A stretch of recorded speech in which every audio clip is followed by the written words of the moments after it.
Agad, so, meron akong papakita sa inyo. I have a balloon.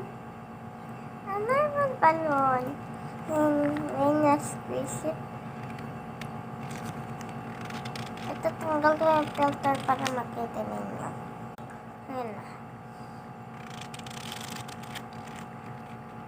Papatinig ko na. Pinatunog ko sa speaker. Ito sa ganun. Ito nga na. Tapos, pagkandang ako. Kita nyo? Nasa loob ng rice. It's rice.